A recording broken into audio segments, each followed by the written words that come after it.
आकाश और पृथ्वी भले ही टल जाए, लेकिन मेरे शब्द कभी टल नहीं सकते।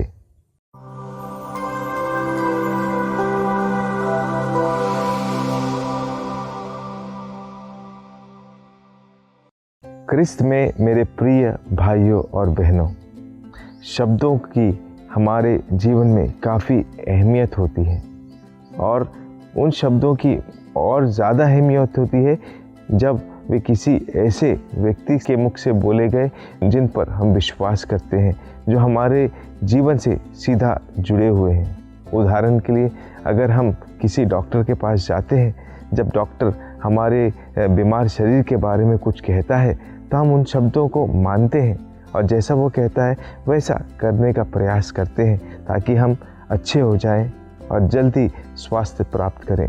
ऐसे ही कई सारे उदाहरण हम हमारे संसार में देख सकते हैं। लेकिन आज के सुसमाचार के माध्यम से एक और व्यक्ति हमारे जीवन में मुख्य भूमिका अदा करता है, वो है प्रभु यीशु। ये एक ऐसा व्यक्ति है जिसने हम सबों का सृजन किया। पूरे जीवन की, हमारे जीवन की डोर उसके हाथों में है। जो कुछ भी आज हमारे पास है सब उसका दिया हुआ है।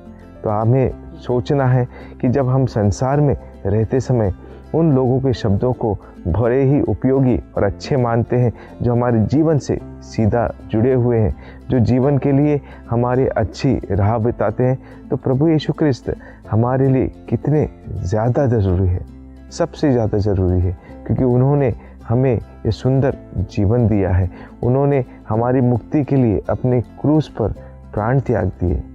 लेकिन क्या हम उनके वचनों को सुनते हैं, उन पर मनन चिंतन करते हैं? यूहन्ना का सुसमाचार अध्याय 10 पद संख्या 27 में प्रभु का वचन कहता है, मेरी भेड़ें मेरी आवाज़ को पहचानती है, मैं उन्हें जानता हूँ और वे मेरा अनुसरण करती हैं।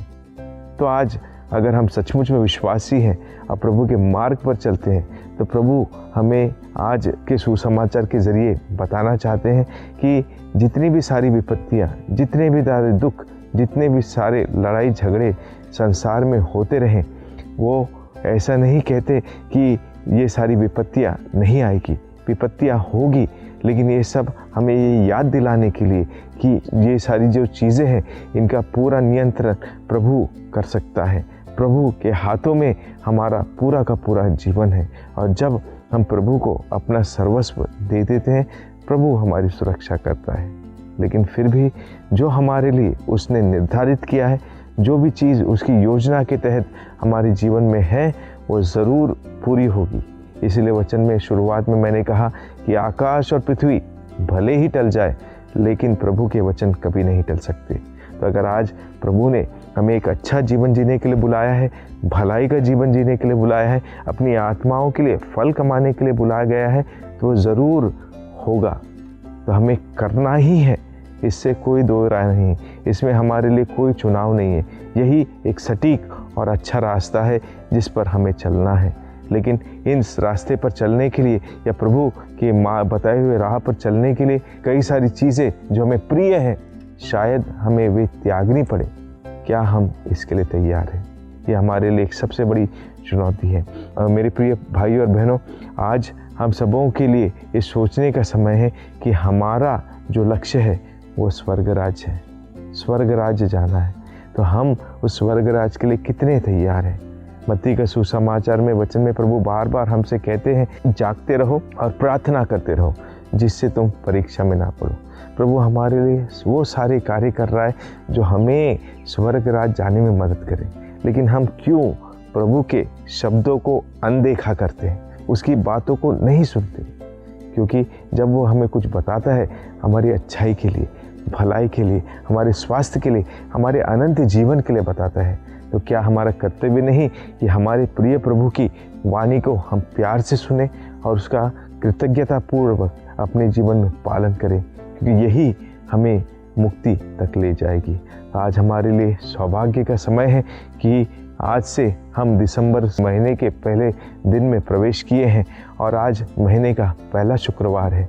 आज प्रभु से प्रार्थना करें कि जैसे जैसे हम इन दिनों में आगे बढ़ते जा रहे हैं, हम प्रभु के और प्रिय शिष्य शिष्याएं बने जब हम प्रभु का वचन का पालन कर पाएंगे।